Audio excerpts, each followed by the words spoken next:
Guys, we got some bombshell news. The Supreme Court has sided with Democrats' fight to continue $2 billion of taxpayer money to USAID against Trump's executive orders to stop all USAID, to stop all foreign aid, and pausing it at this moment. This is a huge hit to Trump in trying to preserve taxpayer dollars, but the two justices that actually sided to vote against Trump's orders was Amy Coney Barrett, which, dang it, guys, this was a person that literally Trump appointed, and John Roberts. So they're the ones that ordered the Trump administration to release the $2 billion in USAID money being withheld. Justice Alito issued a scathing dissent. This case will continue through the appeals process, but President Trump is not happy.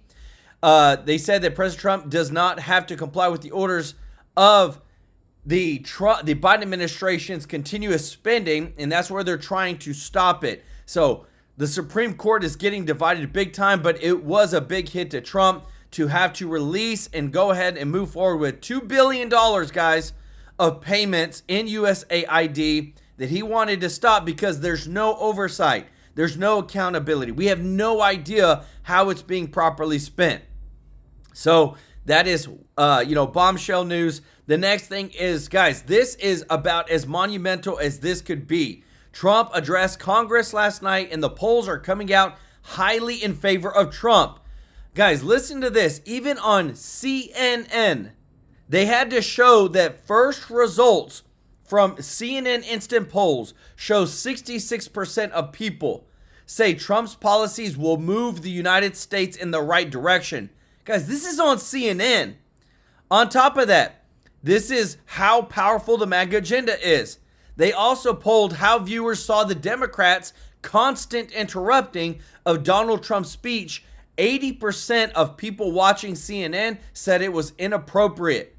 The Democrats are losing so bad right now, and everybody sees them as petty, and they need to get over themselves. A CBS poll showed that 76% of viewers approve of Trump's speech. Guys, this is on CBS. We've never seen numbers this high, this positive, in Trump's favor. Literally, 76% on CBS approve of Trump's speech. We have the receipts, guys. Never has a president won so much on both sides of the aisles when it comes to viewers. We're not talking about politicians. We're talking about the viewers. Also, the United States has stopped sharing intelligence with Ukraine as of this morning. And then the Ukrainian President Zelensky came out with a video saying that peace with Russia is entirely achievable under U.S. President Trump's leadership. So we are seeing, guys, things are getting crazy. The Democrats are losing bad. Trump is winning with everybody.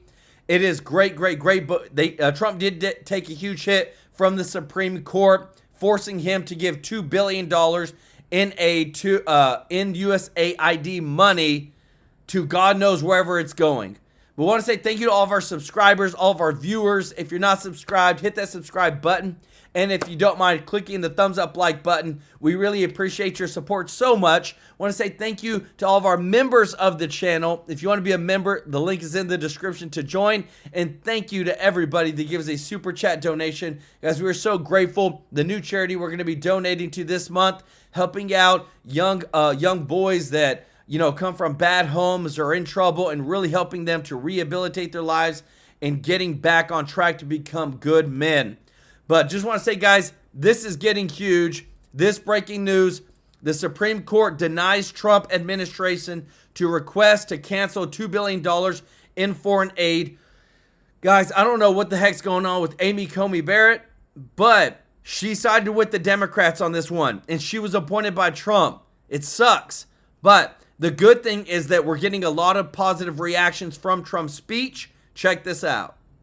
He has used the tariff as a negotiating tool to get people to move more of their operations back into the United States. Now, here's the genius of the whole thing, if it works. Now, if it turns into an escalating tariff battle, you're right, that could turn into a problem. However, Donald Trump, I trust this guy's negotiating skills. The president knows what he's doing here. He's done this before. If he can get more money into the United States and in the GDP formula, get more exports and more investment, right? And then he brings these companies into the United States to build new factories, more investment. Here's the kicker.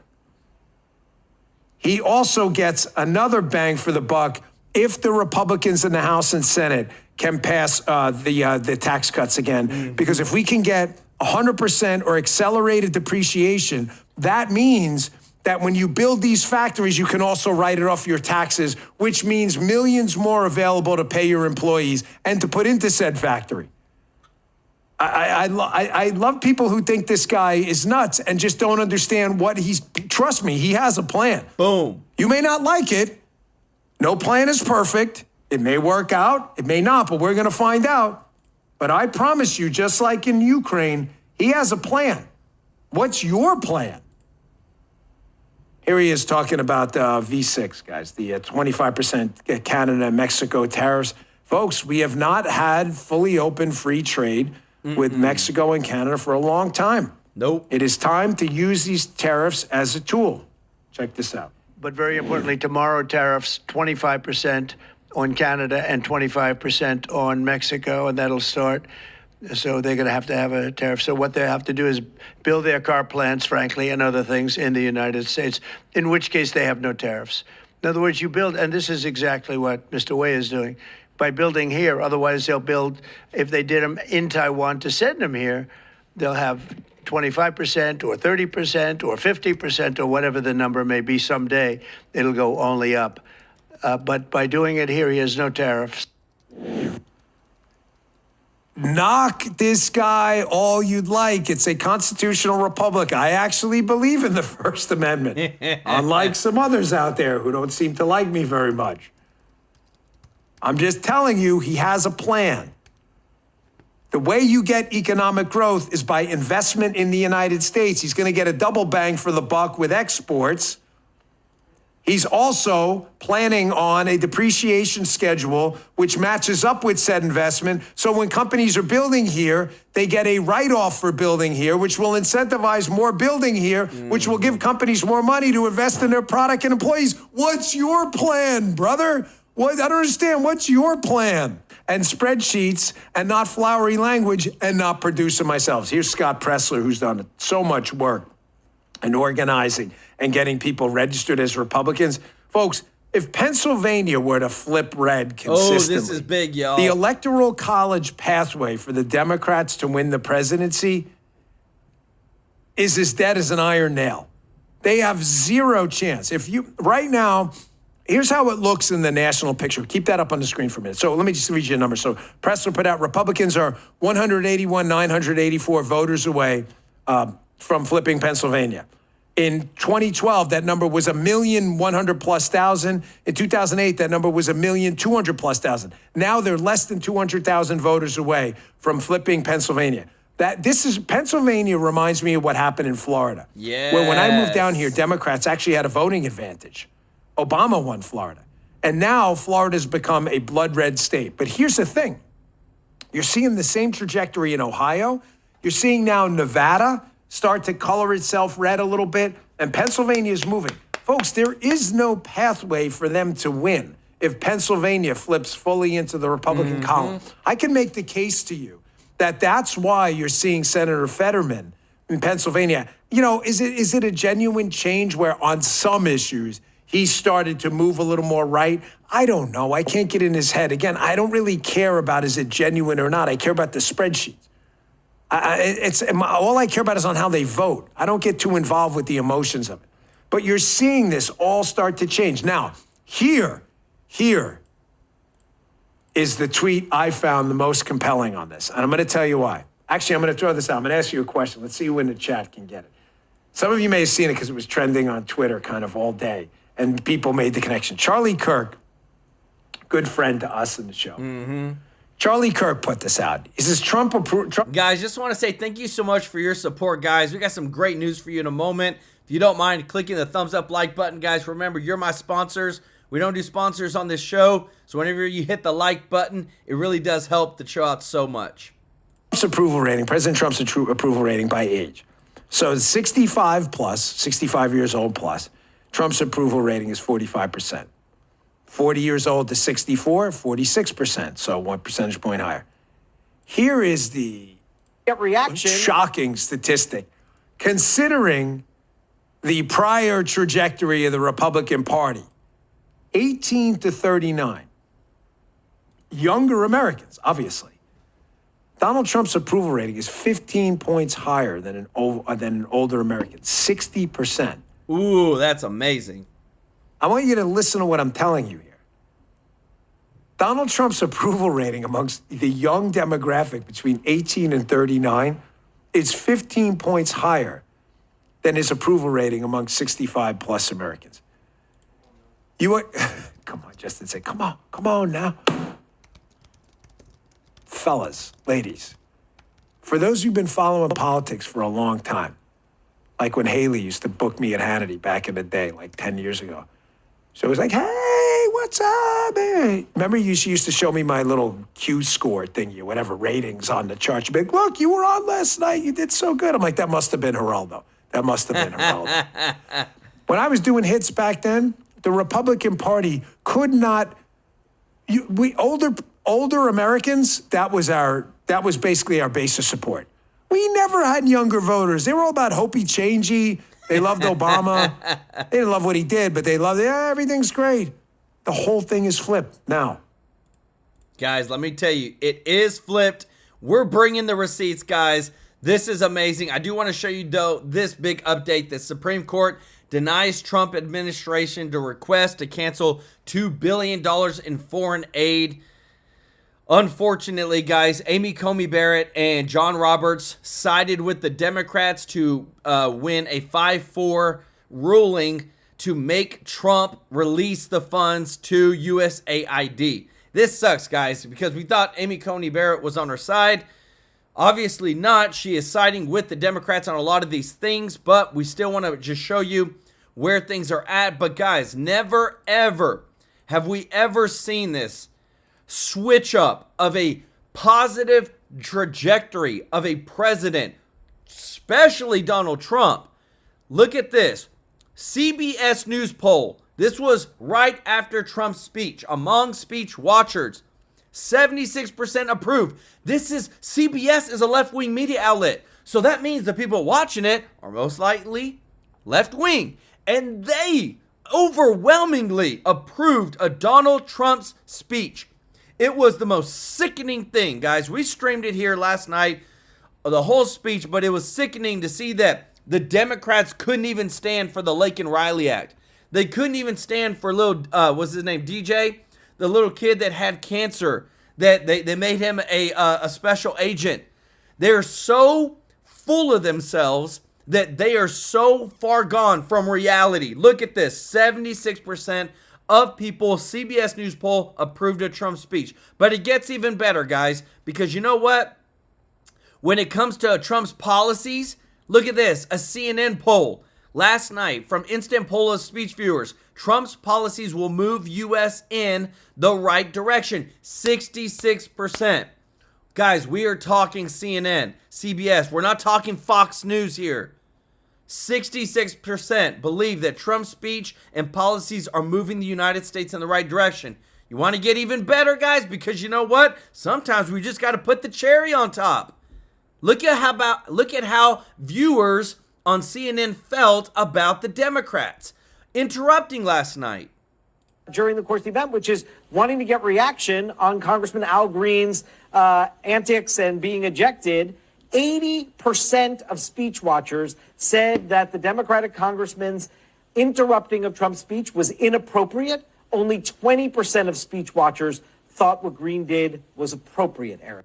You can't make these numbers up, guys. These are from left-wing media outlets. And so what does that tell us? That the Democrats are too far removed. And I love what I'm about to show you next, guys, because this is 100% the truth of what is actually happening with the Democratic Party. And I believe in the next two elections, they're going to be gone. They're going to be replaced with another party because they've just lost so bad.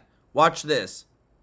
It was only later in watching the MSNBC post-game coverage and then watching the speech again, and then seeing clips of some of the response of the Democrats that you realize this is an unbridgeable gap. It's just unbridgeable. There's no policy. It's unbridgeable. One side's going to win and one side's going to lose.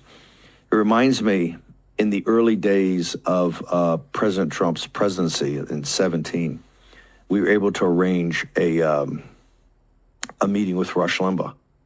Rush and the president had not always been that close. Rush in the 2016 was kind of late to the party because he was just more of a traditional limited government conservative, right, that had a lot of problems with President Trump. And I understood it at the time. Hell, I was running Breitbart. There was a huge audience at Breitbart, kind of limited government, right? It was, there was split, including the financiers and back of Breitbart had put $35 million into approximately, I think, into Ted Cruz's campaign. There were Ted Cruz guys, right? That traditional limited government constitutional Republican. And I have a lot of respect for those folks, many of whom are now the strongest MAGA supporters, like Rush became. But Rush came to the president, and we set up a meeting, and it went a couple hours because the president, he and Rush had real chemistry when they got together. And I remember, I did the introduction and let them just be alone so they could share some time. And President Trump is, when you're with him, he's not just has a big heart, but he's a listener. He's not there to talk a lot, he's there to listen, and Rush had a lot to say. One thing when they came out, Rush turned to me as we're getting his driver and car up. The president was still there, and he said, I told the president no matter what he does to try to accommodate the left, no matter what he does on policy or anything, he could get on his knees and grovel, and they'll never forgive him for defeating them. Yep. And they'll never forgive him for what he stands for. Yep. It had a big impact on President Trump. Didn't totally sink in at the time, right? Because President Trump is tried to accommodate. But I think over the years, and given what they did, it did sink in. And if you look at last night, and how many times did he turn to him and say, you wouldn't applaud for that? You had Bobby Kennedy, royalty in the Democrat Party, won't applaud for that. They didn't applaud. They didn't stand and applaud when he talked about peace, bringing peace to the world. They wouldn't applaud when he had the young man that had brain cancer that wanted to be a police officer. They cut back, NBC or the networks cut back the feed, cut back to, I think it was Dingle of Michigan, and the people sitting around her, and they rolled their eyes. They kind of smirked at every one of the human stories. It's unbridgeable. What Rush Limbaugh said is correct. Rush Limbaugh was a very wise man, very wise man. That's why people loved him. That's why his show was so big, and that's why people listened year after year after year. He had a lot of wisdom.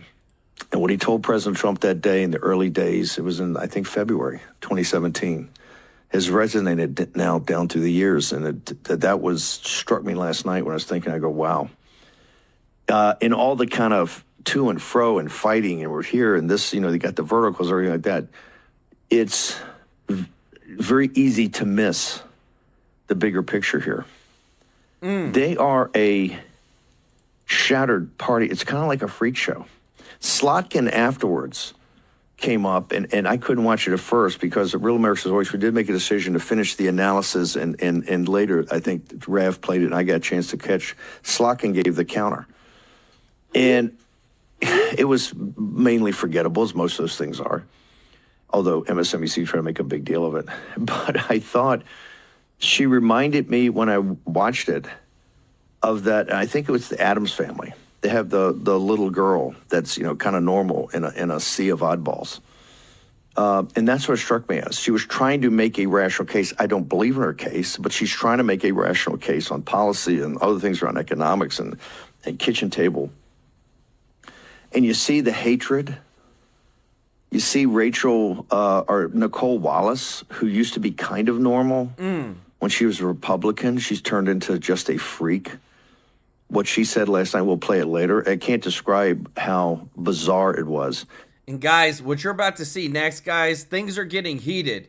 Because again, too, A lot of people want to try to meet the Democrats in the middle, but they're so far gone. They wouldn't even stand up for the kid who had brain cancer. They wouldn't stand up for the firefighter who lost his life and his wife was there. They wouldn't stand up for for Jocelyn, Lake and Riley. None of them. They didn't stand up for nothing. You gotta have something missing here in your heart and here to not have any compassion for any of those families. I want to say thank you so much, guys. If you don't mind clicking the thumbs up like button, thank you so much for your support. What you're about to see next, guys, he's about to get heated, but it's for a good reason because people just don't understand. They're bizarre people. President Trump has shattered them. MAGA has shattered this. Trump shouldn't do a deal with him if he comes back and presents. No, irrelevant. He had his shot. He showed what a punk he is. He had his shot. And this is not about saying thank you. I think President Trump agrees with you on that. Do you think he? I hope President Trump agrees with me on that. It's the right thing to do. Right now, Zelensky, if he crawled on his belly, it doesn't make any difference. He came over the other day when they told him time and time and time again, do not bring up a security guarantee. A security guarantee means a more American support of the military option and American troops, and that will never happen. The American people never stand for it. And what did he do? He went and met with globalist Democrats and Republican senators at the Hay Adams Hotel beforehand. He came in, and from the entire 40 minutes, he was disrespectful. And this has nothing to do, the American people don't need thanks. We've been allies for the last 100 and some years. We've never asked the British people for thank you. We know you're an ally, okay? He didn't need to say thank you. What he needed to do was to sign the deal that, quite frankly, many people around President Trump thought was too nice to begin with. We don't need a rare earths deal. The United States doesn't need rare earths from Ukraine. That was a total gift to him and the Ukrainian people. He couldn't come across and sign the deal. 3 times he backed out of it. And he came there, and all he wanted to talk about is a security guarantee. But they told him, as a condition precedent to this deal, that will never be on the table. And he forced it, and they threw him out of the White House. This has never happened before in American history. A leader of a country got thrown out of the White House and told, get off the lot, because of his behavior. And I'm telling you, President Trump is a very gracious man, a very forgiving man, but there are people around President Trump, myself included, that are advocating take a very hard line and call the bluff of NATO, call the bluff of the EU, call the bluff of the United Kingdom and France. If you've got the money and you got the troops, let's see if you do it. I will guarantee you, every government that does that will be turfed out by their people because you're all broke. We just have this from Reuters that the US and Ukraine are preparing to sign a minerals deal. So it sounds like it is on the table. An announcement this evening. I didn't say, by the way, I said people around President Trump are advocating not to do it. Like I said, this will be the 4th time that Ukraine said that they're going to sign a minerals deal. Every time they get there, they want a security guarantee. They want more security guarantee. This just shows you that they broke Zelensky of what he was trying to do. But I still don't trust it because this is only a framework. This is not actually the deal itself. This is just a very general framework. The United States does not need rare earths from. Guys, let me tell you this: the amount of infighting that's going on right now, guys, because more stuff is popping up right now over this. Supreme Court denies Trump administration request to cancel $2 billion in foreign aid. The Democrats are trying to say right now, this is on X, that they're trying to post. They want to do a full protest and just completely not even want to work. Like, guys, this is getting ridiculous. As much fraud, waste, and abuse that Doge is finding, that Trump is finding, Americans approve of it. Everything that Trump said in his agenda last night was America first. And when you see these numbers, these are undeniable mandate numbers. This is a mandate. When 76% on a CBS News poll approve of Trump's speech, that is a mandate. Go do what you said you were going to do. When you see that on CNN, that 66% of Trump's policies are moving in the right direction, that is a mandate. We're not talking about a 49-51 or a 50-50. We're talking about 60% or more. And in CBS's case, 70% or more. And what we're seeing is it's the Trump effect. Everything that Trump is touching, he's pushing in the right direction. And even though with this trade wars and what's going on with Mexico, Trump is putting an America First agenda, and it's scaring a lot of people like Mexico, like Canada, like China. But what we have to remember is that Trump is a businessman. He knows what he's doing, and Trump has a lot of wins to talk about. Check this out. Address to Congress tomorrow night, and he says he's going to be huge, and he's going to tell it how it is. Trump's been in office 6 weeks, but has a lot to say. Migrant encounters at the southern border hit an all-time low, down 94%, and the cartels are running scared. One cartel leader says he's trying to figure out how to protect his family in case the American military strikes inside Mexico. Another says he's already gone into hiding, rarely leaving his home. 2 young men who produce fentanyl for the cartel said they've shut down all their drug labs. The Pentagon's unleashing our war fighters, cutting restrictions and giving them more power to eliminate terrorists. It's working. The U.S. just killed a senior al-Qaeda affiliate leader in Syria. On the home front, the FBI returned the property they seized from Mar-a-Lago. 47 says he's putting it all in his presidential library. The documents that Biden seized because they were so secret that having them at Mar-a-Lago was risking national security, they're giving the documents back to Trump so he can box them up and put them back in the Mar-a-Lago ballroom. What a joke. And buckle up for another big one. The world's best chip company, Taiwan Semiconductor Manufacturing Company, just announced a massive investment in America. Listen. Taiwan Semiconductor is announcing that they will be investing at least $100 billion in new capital in the United States over the next short period of time to build state-of-the-art semiconductor manufacturing facilities. Without the chips and semiconductors, nothing runs today. You can't buy a car without them. You can't get a radio, a television, you can't get anything. For those of you guys keeping score at home, investments being made in the United States under Trump have topped $1.7 trillion. And it's only week 6. Biden's signature Chips and Inflation Reduction Act investments were $1.2 trillion. And they had to tax and borrow that money. Yeah. These Trump investments are private. Yes. Remember when Obama said all these jobs were gone for good? Some of those jobs of the past are just not going to come back. And when somebody says, like the person you just mentioned, who I'm not going to advertise for, that he's going to bring all these jobs back. Well, how exactly are you going to do that? What are you going to do? There's no answer to it. He just says, well, I'm going to negotiate a better deal. Well, how exactly are you going to negotiate that? Guys, this is what you get when you have a career politician versus a businessman that has built billion-dollar businesses, has negotiated deals, has actually sat at a table where you had to be accountable for the money you spent versus somebody who's never had to look at a P&L, never had to look at the bottom line of a business, never had to pay payroll. He's always used the taxpayers' money. That's what you say when you don't know what the crap you're talking about. What magic wand do you have? And tonight's the night. Tariffs against Mexico, China, and Canada are dropping at midnight. The most important trading partner to Mexico and Canada is America.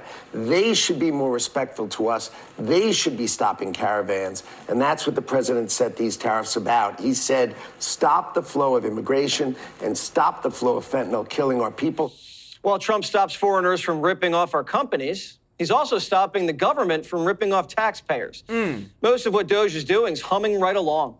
Even anti-Trump judges are ruling the cuts can stick because the liberal lawyers who are suing can't prove irreparable harm. DOJ is now setting its sights on the Pentagon. That's what you call the mother lode. In the interest of transparency, look at some of the initial things that we found. In the Air Force, $1.9 million for holistic DEI transformation and training, $6 million to the University of Montana to strengthen American democracy by bridging divides. At the Defense Human Resources Activity, $3.5 million for support to DEI groups. And how about this one?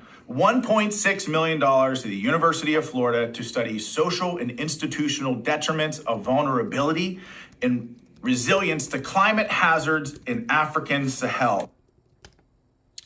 Secretary Hegseth is telling all civilian workers, reply to Elon's email this time. I am now directing each member of the department's civilian workforce, just civilian, to provide those 5 bullets. on what they accomplished in their specific jobs last week. It's a simple task, really, as Elon said, as the president recognized in our first cabinet meeting, just a pulse check. Those will find the dark underbelly at the Defense Department. Even Democrats can't fight this one. If there is waste and fraud in the Defense Department, which is the largest single budget item that we fund, which has not been able to fulfill an independent audit in the last 7 times, where there's massive waste and fraud, we should go after waste, fraud, and abuse in every agency of government. There's no argument about that. But Bernie's colleagues aren't going down without a fight. Democrats are inviting laid-off bureaucrats to Trump's address to Congress tomorrow. And other Democrats just want Elon deported. My question to Elon Musk, and what the hell are you doing here in America? Go back to South Africa. Could you imagine if they said that and he was black? Like, this would be so controversial, but it's not because he's white. Elon Musk is white, and the Democrats, they'll champion that. It is so hypocritical, guys. It blows my mind that they don't get held accountable by their own party. I want to say thank you so much, British Perspective, for the super chat. Said, I saw a speech, them sulk like little kids with no candy. Yes, they did. Y'all show the British Perspective some love in the chat. If you don't mind clicking the thumbs up like button, guys, thank you so much for your support. In Tennessee, one guy was arrested for plotting to burn down one of Elon's AI facilities. This weekend, protesters occupied Tesla dealerships across the country. Stop the Doge cuts! Protect federal workers! Stop the Doge cuts! We are in the middle of an administrative coup by Elon Musk and a bunch of high-tech hackers! I'm sure Soros wasn't paying those Musk protesters. I am so sure of that. Even Elvira's ditching her Tesla. Here goes my Elon Sexmobile. I'm donating it to NPR. Go right ahead. Because you know what? New reports just came out, guys. New polling. People, the Democrats are so out of touch right now. Today, right now in Congress, they're having congressional hearings with all the sanctuary city mayors. Illinois, Chicago, California, New York, all of them. Illinois, Colorado, New York, Massachusetts are all testifying before Congress of why they are fighting the Trump administration. And they're being told, you either get out of the way, stop hindering what's happening, or you're going to be put in jail. Listen to this right now, guys, because Jim Jordan is dropping the hammer right now on these mayors over how their resistance has been to the Trump executive order on the mass deportations. Listen to this. Who's Abraham Gonzalez? Thank you, Congressman. He is a individual that was released from the county jail on Friday in the city and county of Denver. That's all you know about him? I do know that he was facing charges that the Venezuelan gang member arrested by Border Patrol on September 20th, 2023, released into the country by the Biden administration. A few months later, he's arrested in your city, charged with aggravated assault. On March 11th, 2024, he's charged with motor vehicle theft, stole a car. And then on March 20th, 2024, Mr. Gonzalez is charged with felony menacing. 6 days after that last charge, ICE sends you a detainer, which includes an administrative warrant. Basically, it says if you're going to release this bad guy, this gang member who allegedly stole a car, menaced people, and assaulted people, give us a 48-hour heads up. Is that right? That refresh your memory? I do know about the detainer request. I do know that we provided a notification of release. What kind of notice did you give ICE when you released him? We gave him notification. I'm not sure how long in advance. 1 hour. I do know that. 1 hour. I do know that there was 1 hour notice, and you released him 5 days ago, right? Why not give him more heads up? Actually, let's put the slide up. Let's see what it says here. But let's put the slide up. This is what the Denver Sheriff's Department, it's kind of hard to see, so I'll read it. It says, Denver Sheriff Department, ICE notification being released to the streets. I simply said, just release him to us. You release him to the streets. Why not release him to ICE? Thank you. What we've done, and we do this regularly, we've done 1,226 of these, is we notify I'm us. asking about one. I'm not asking about the 1,200. I'm asking about Mr. Abraham Gonzalez, who's a gang member from Venezuela, stole a car, assaulted someone. You had him in your custody for how long? I know that we released 345 days you had him in custody. And I said, hey, can you give us 48 hours heads up? I don't know. You gave him 1 hour notice. Wow. Mr. Congressman, we notified them of release. There were 6 ICE agents present when he was released, so they had enough time to respond and to be present. Respond where? To the jail where we released him from. So we released him we notified them of the release time. When we notify them of release, they come to the jail facility to pick them up. They're still on. That's not what you said. You said you release him to the streets. Did you release him to the streets? You release him to ICE? What we do, sir, is we release him from our county jail and we coordinate with ICE on that release time and release date so that ICE can come and pick them up from that location. Pick them up where? In the parking lot? Yes, sir. They're on the facility. Guess what happened in the parking lot? I know, sir. I've reviewed Right the video. here. So I looked at it. I've talked to the sheriff last night. One of the ICE officers got assaulted, didn't he? I reviewed the video, They had to sir. tase the guy, didn't they? Would you like me to answer, sir? No, I'd like you to answer. Did they tase him? I know that there were 6 officers that had multiple tasers. I saw the So they had on 6 video. officers. If you keep him in the facility and they come in the facility and get him, does it take 6 officers? Probably takes 2, doesn't it? So we've been doing these, as I mentioned, 1,224 times, 1,226 times. This is the first time I've been made aware of there's been an incident like this. So I reached out to ICE after I saw the video. I've coordinated with their team and offered to sit down and see if there are procedures we can change. It's a simple make sure question. this works smoothly. It's a simple question. You can release him in the parking lot, give ICE 1 hour notice, and they got to send 6 officers to arrest this guy. Or you can say, hey, what? Here's what we're going to do. We're going to hold him. You come in and bring 2 officers in, and you turn him over there. Why not do it that way? We have a city ordinance. You know why you don't do it that way? We have a city ordinance that Because you're a governs. sanctuary city. This is the whole point. No, sir, I disagree with you. Oh, okay. Because I'll tell you why. If you talk about sanctuary as a definition of shielding people from law enforcement, we do not do that. What we do is provide services. In this context, what we did is we coordinated the release. An officer got assaulted because of your policy, which says we're going to release him to, in your words, not mine, to the streets. They have to arrest him in the parking lot. They bring 6 officers when they could have had 1 or 2 just come in your facility, in the jail, and take the guy there. But you won't do it that way.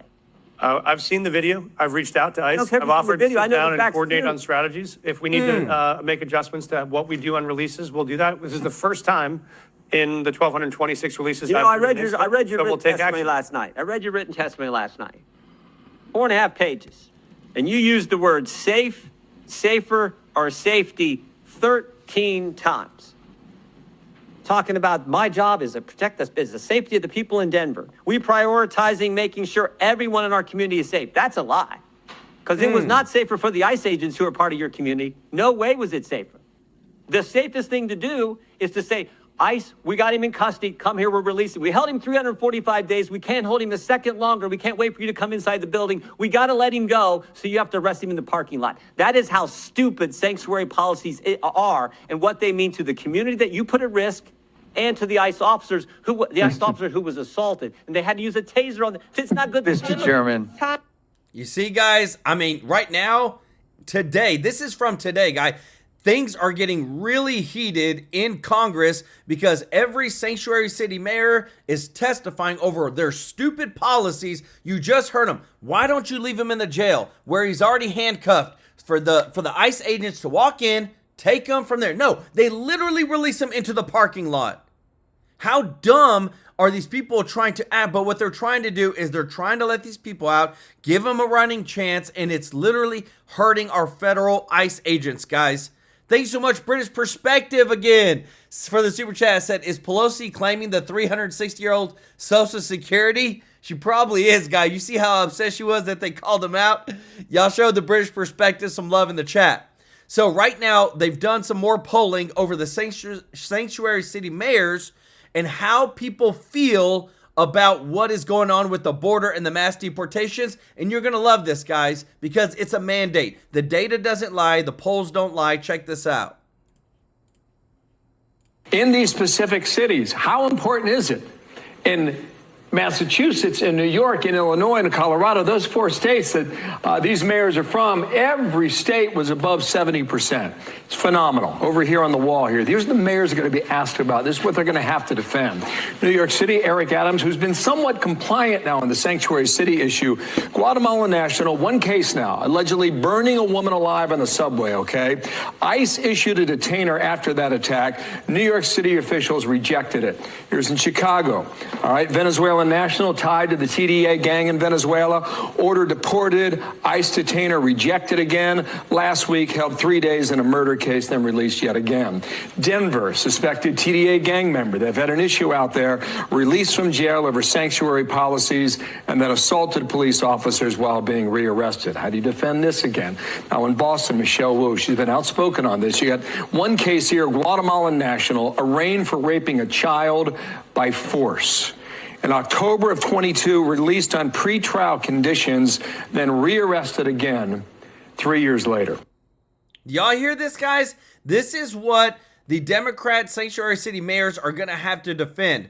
And I want to show you some more polling that has come out, guys, from the CBS polls, because again, too, this stuff is showing the overwhelming mandate. Let me make sure I'm good on my Zoom. Yeah, I am. All right.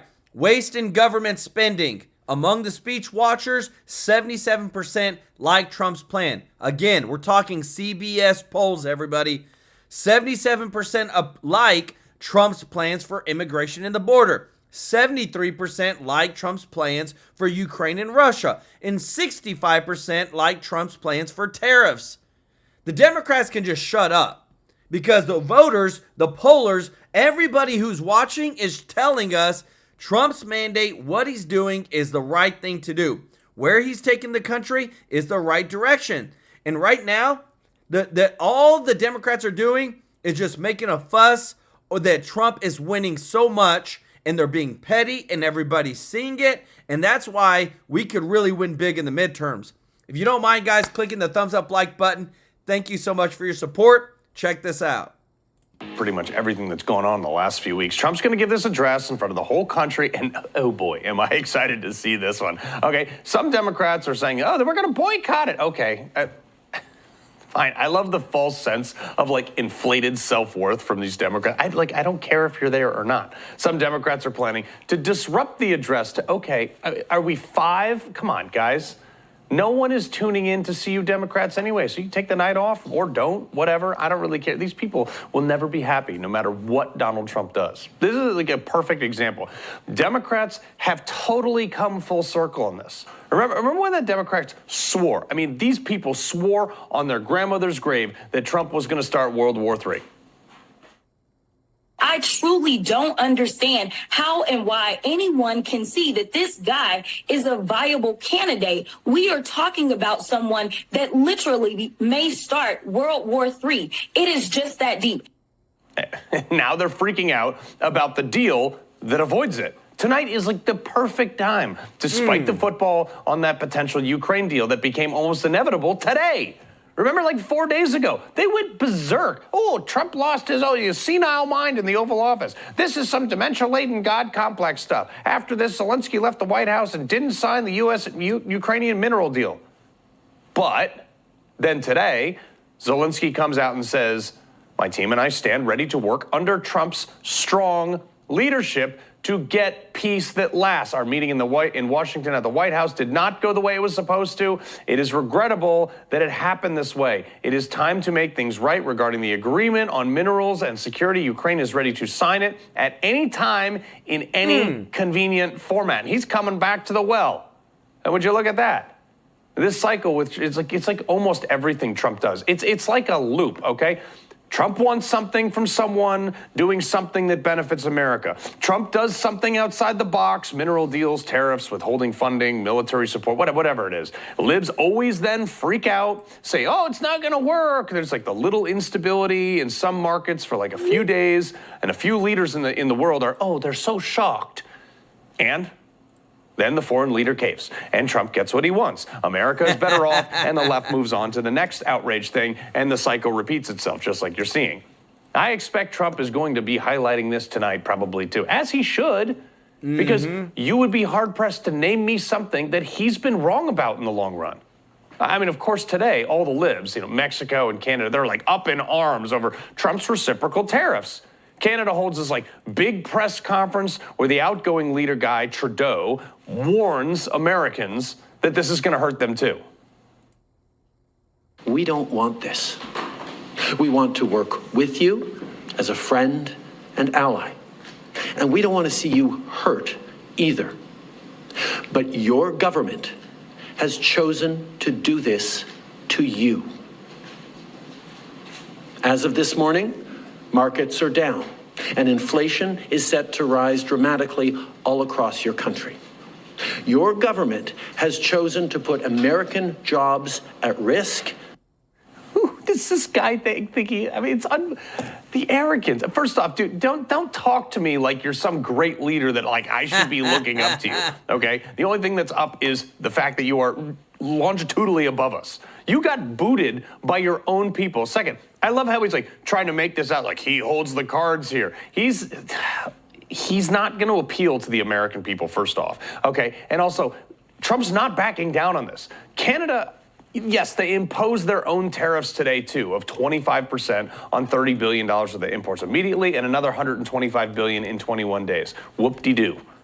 Of course, Trump put it on Truth. Quote, please explain to Governor Trudeau of Canada that when he says Governor Trudeau, that when he puts a retaliatory tariff on the U.S., our reciprocal tariff will immediately increase by a like amount. So they could, like Canada just could have had the initial tariff on imports, but now they're getting even more of them because they don't know how to do math. I don't know if that's what it is Trudeau is bad at. But let me tell you how this is going to play out, Justin. Canada will have to come to the table long before America will. Yep. Canada has a GDP of like $2 trillion. US dollars, too, not those Canadian dollars. Our GDP in America is 30 or almost $30 trillion. And 80% of Canada's exports are to us in the United States of America. It's not economically possible for them to survive this for more than a week or two without people actually having real hardships. Their immigration minister, Mark Miller, said yesterday, quote, we can't replace an economy that is responsible for 80% of our trade overnight, and it's going to hurt. Yes, he's one of the reasonable ones.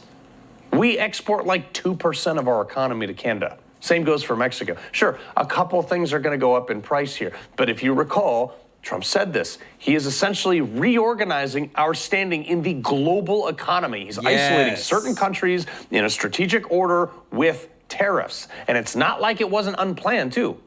There is a reason Trump called his national address for tonight, on the day after he knew these tariffs were going to go into effect. I probably expect some major announcement on this tonight that Trump had. Guys, let me tell you this. And the big thing is that no matter what, right now, with what we're seeing with the Democratic Party, they're still trying to gaslight people. They're still trying to make sure that they have some sort of agenda going on. And what they tried to do before Trump's congressional speech was try to say that Trump lied about making prices go down.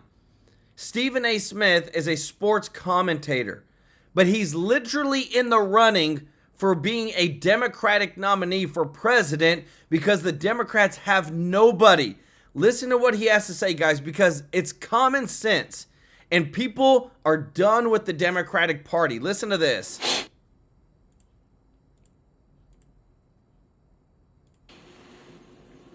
Now you see why Stephen A. Smith was in the polls as a presidential candidate? Presidential. See what I'm talking about? You see that idiocy right there? You talk about something, people being tone deaf.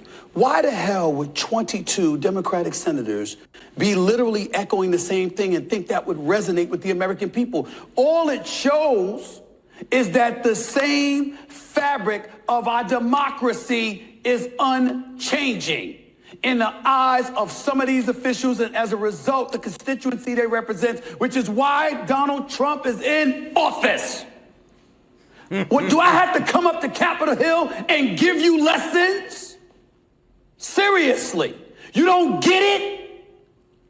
All you did, Elizabeth Warren, Cory Booker, Chuck Schumer,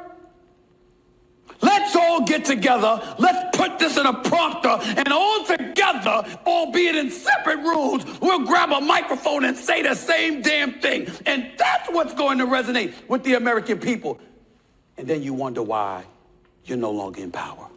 Boom. You wonder why Trump is in the White House.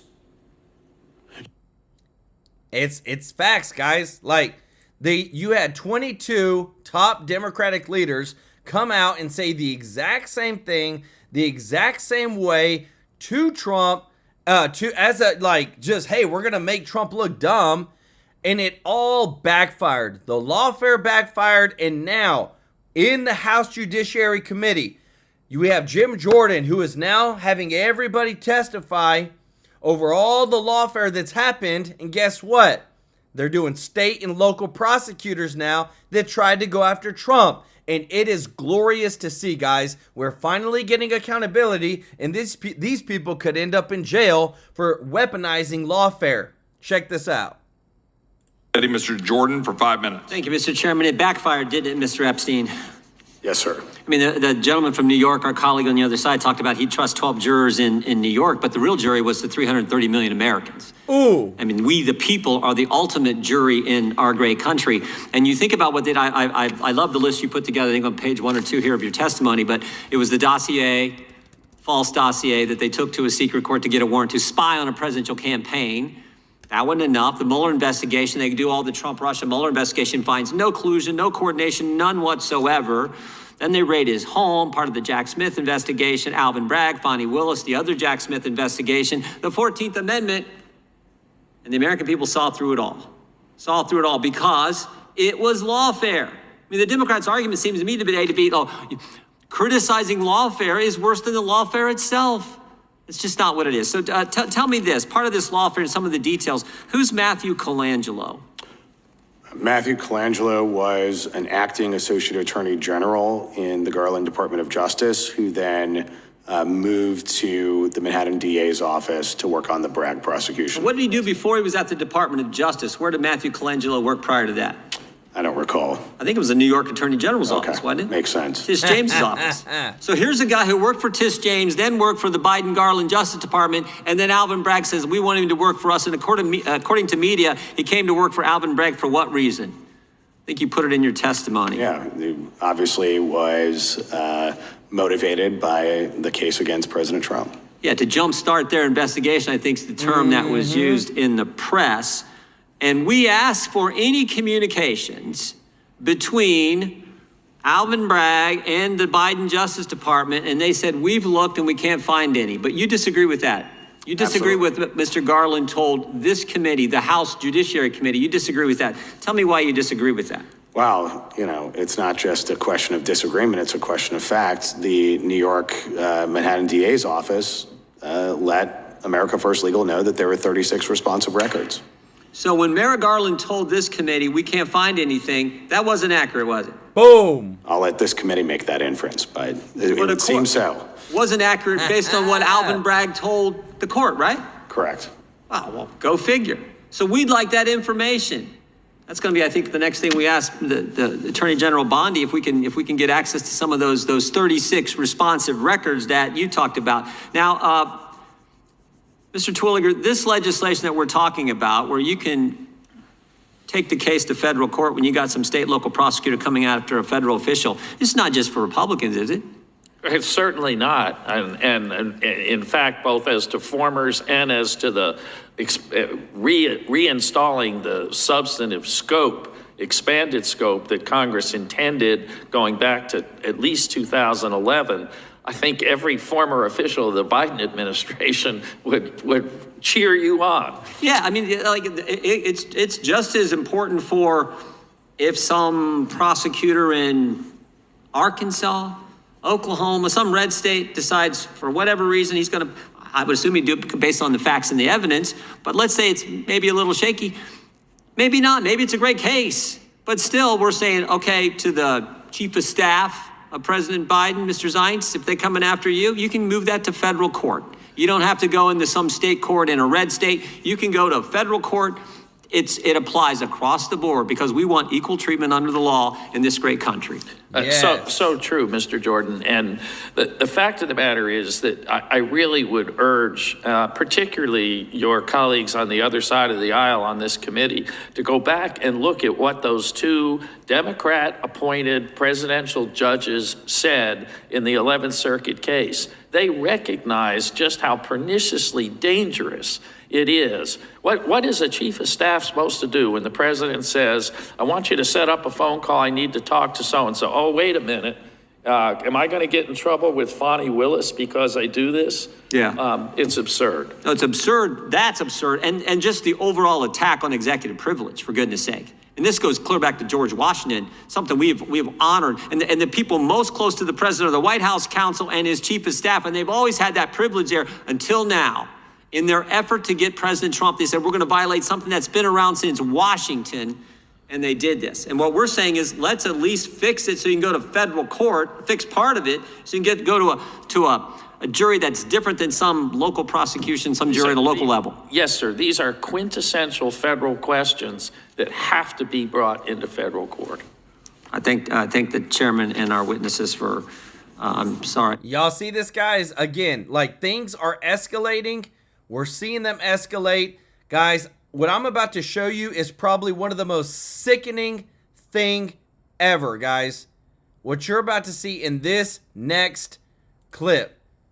MSNBC, I don't even understand how they still have this person on the air. After this, I hope she gets taken off because it's really so disgusting. Thank you, GLO, for the super chat. Let's go. Y'all show GLO some love in the chat.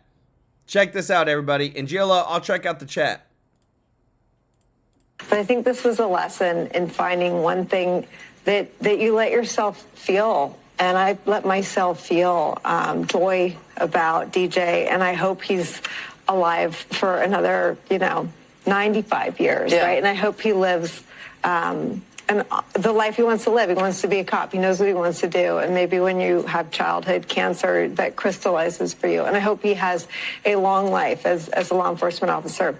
But I hope he never has to defend the United States Capitol against Donald Trump supporters. And if he does, I hope he isn't one of the 6 who loses his life to suicide. And I hope he isn't one who has to testify against the people who carried out acts of seditious conspiracy and then live to see Donald Trump pardon those people. But I think this... Did you hear that? This is about as sickening as you get. One of the worst cable moments ever is what Scott Jennings says. That this MSNBC host says she hopes the 13-year-old cancer survivor kid who wants to be a cop doesn't kill himself like January 6 cops did. These people are truly broken, guys. They are so far removed from reality. It literally blows my mind that she could say something like that. It is like, and the Democrats didn't even stand up for that kid, for little DJ. And just want to say, guys, on the chat, no personal attacks. But guys, y'all can give your opinion on anything. Just no personal attacks against anybody in the chat, or else you'll be removed. Check this out. Congressman, welcome to Newsmax. What's your top line thoughts on a big night for Donald Trump? Well, look, it was a tour de force. The president laid out clearly all the things that he has done in his first 45 days in stark contrast from the Biden administration. Going over things with the border, securing it, bringing peace around the globe, securing our nation, all of the things that the American people have wanted to see happen. Get men out of women's sports, other things like that. I think the most jarring thing was that the Democrats decided to make a spectacle, not of the events, but of themselves. There was a young kid whose dream is to be a police officer. The president made him an honorary Secret Service agent, a young kid who suffered from brain cancer. The Democrats sat on their hands. They couldn't even applaud the basic things that make our nation wonderful, the compassion that the president has shown to so many people who've gone through hard times in our nation. I mean, look, he signed an executive order for a wildlife sanctuary for Jocelyn Nungary, and they couldn't even stand for that. And so I found it to be a very stark contrast where you have Donald Trump and the Republican Party are focused on the American people and fixing the damage of the last 4 years. We're off to a rapid pace. And it is very clear that you have Democrats who have no idea what they want to talk about except to make spectacles of themselves. So other than that, it was a great speech. I think the president hit every mark. But we'll see where the Democrats go. Quite frankly, I don't care. We have a country to make great again, and we're going to be focused on that task. Congressman, Senator Alyssa Slotkin, in the Democratic response, mentions, if there's waste to be cut, I will help you do it. So let me ask you this. Are the Democrats going to work in any piece of legislation with the Republicans? I mean, based on what we saw tonight with President Trump's speech, it just seems that the Democrats are just simply going to protest and not get any work done to advance the agenda of the American people. That's the way it stands right now. You even have Democrats saber rattling, talking about they would rather shut down the government than actually work with the Doge and actually get waste and fraud out of our government. I mean, this stuff is really stupid when you think about it. We have a golden opportunity to get rid of so many wasteful programs. The president outlined that in his speech tonight. And that's just a fraction of all of the waste in our government. But instead of working with us to clean that stuff out so we can be focused on what the federal government should be doing, they would rather protest. They would rather wave paddles or put on T-shirts. That's not going to get the business done for the American people. That is sophomoric politics. I don't know where they picked that one up from, maybe from a Model UN course in some high school, but that's not how you get business done here in the United States. So we're going to be focused. We're going to work with the Department of Governmental Efficiency, the Doge, and we're going to do that work through budget reconciliation or any other vehicle that we can get it done.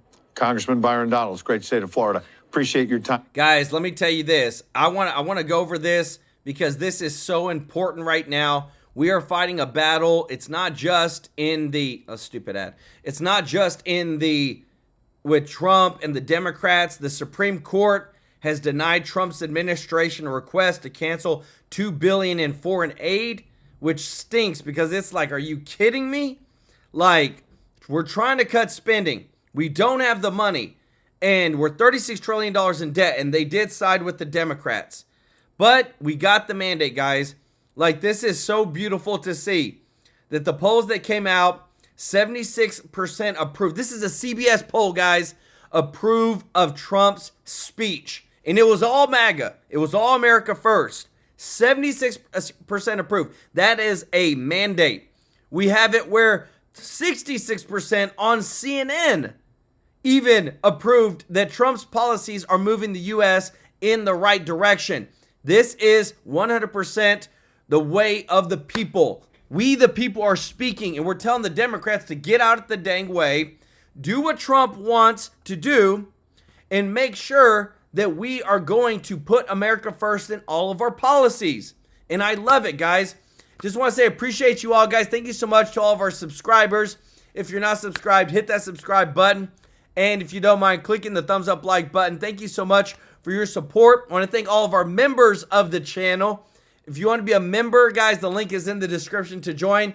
And thank you to everybody that gives a super chat donation. Want to give some love to GLO, the British Perspective. Guys, thank y'all so much for your support. Show them some love in the chat. And don't forget our other channel. The link is in the description for the TrueLife breaking news, short form content. We're working on some more stuff, bringing some new team members on board, guys. TrueLife is growing. We got, hopefully, we're working on it right now as we speak, guys. Hopefully we're going to do our pre-order launch tonight for the t-shirts of the TrueLife News t-shirts. Guys, they're such good quality, such amazing. They're so soft, hot, just such great t-shirt showing that real American United States flag, guys. So we're going to keep pushing for the America First agenda. Appreciate all your support and just want to say thank you, guys. We could not do this without you. We love you, appreciate you, and we'll see you in the next one.